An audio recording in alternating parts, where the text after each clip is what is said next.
Tahukah kamu, sejarah banjir besar zaman Nabi Nuh adalah salah satu kisah. Allah mengutus Nabi Nuh sebagai rasul kepada umatnya selama 950 tahun untuk mengajak manusia menyembah Allah dan meninggalkan berhala. Namun dakwah Nabi Nuh ditolak kaumnya, dan bahkan mereka tidak percaya Nabi Nuh adalah seorang rasul. Hingga kemudian, Nabi Nuh diperintahkan membuat kapal besar untuk membawa orang-orang yang beriman. Sementara orang-orang yang mengingkari Nabi Nuh kemudian ditenggelamkan dalam banjir besar. Kisah banjir zaman Nabi Nuh juga dijelaskan dalam Perjanjian Lama dengan sedikit berbeda. Pada kitab Kejadian pasal 6-9, Allah mengamati perilaku jahat manusia dan memutuskan untuk mengirimkan 2 dari setiap binatang, burung dan binatang melata.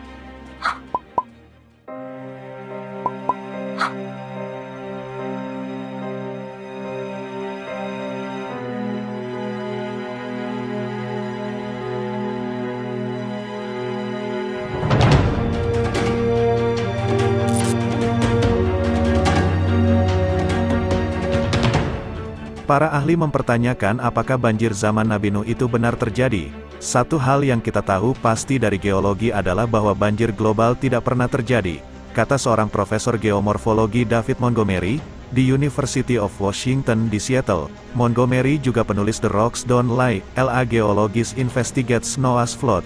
Jika Anda melihatnya sebagai banjir global yang menutupi gunung tertinggi di dunia, maaf, tidak ada cukup air di bumi untuk melakukan itu, katanya kepada Live Science. Jika langit terbuka dan semua air di atmosfer turun sekaligus sebagai hujan, planet ini akan tenggelam, tetapi hanya sampai kedalaman sekitar 1 inci, 2,5 cm. Menurut survei geologi AS, itu menunjukkan tidak cukup air untuk mengangkat sampan, apalagi bahtera besar. Tetapi bagaimana jika lebih banyak pasokan dari air di surga?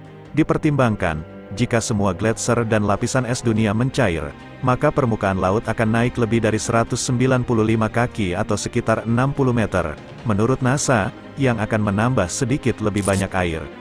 Selain itu, sebuah studi tahun 2016 yang diterbitkan dalam jurnal Nature Geoscience dengan judul The Global Volume and Distribution of Modern Groundwater, memperkirakan bahwa ada 5,4 juta mil kubik, 22,6 juta kilometer kubik, air tanah yang tersimpan. Air tanah tersebut terdapat di 1,2 mil, 2 km, bagian atas kerak bumi, yang cukup untuk menutupi tanah hingga kedalaman 590 kaki atau sekitar 180 meter.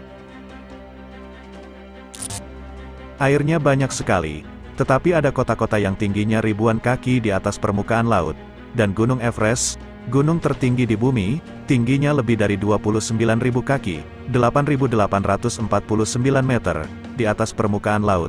Selain itu, ahli geologi tidak melihat bukti sejarah banjir global dalam catatan batuan. Kisah Alkitab memiliki bagian lain yang dipertanyakan, misalnya, Nuh berusia 600 tahun ketika air bah mulai. Kita tahu manusia tidak hidup selama itu, dan mereka hanya membawa sepasang spesies.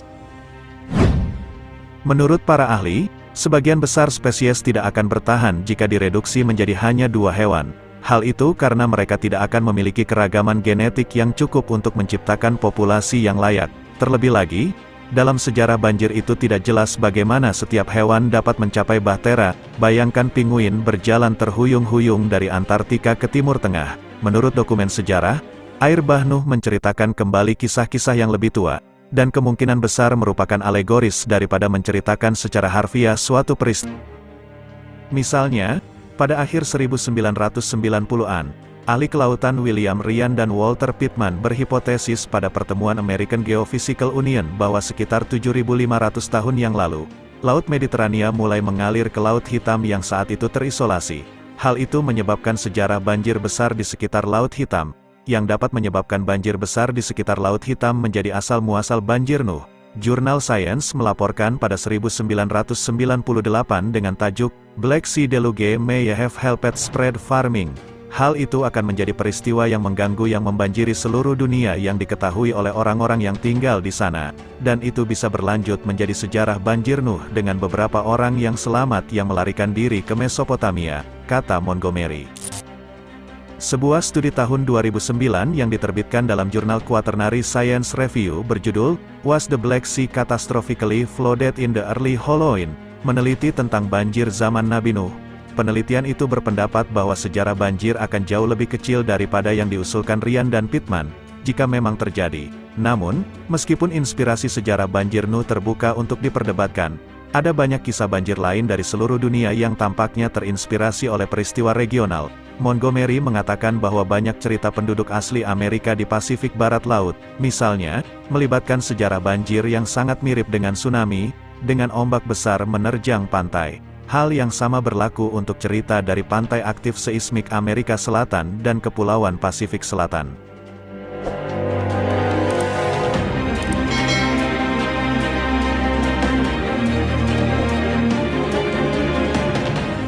Nah, itulah tadi ulasan pendapat para ilmuwan tentang sejarah banjir zaman Nabi Nuh. Lalu, bagaimana menurut kamu? Saya Admin, mengucapkan terima kasih sudah menonton sampai dengan selesai. Kita berjumpa lagi di video berikutnya.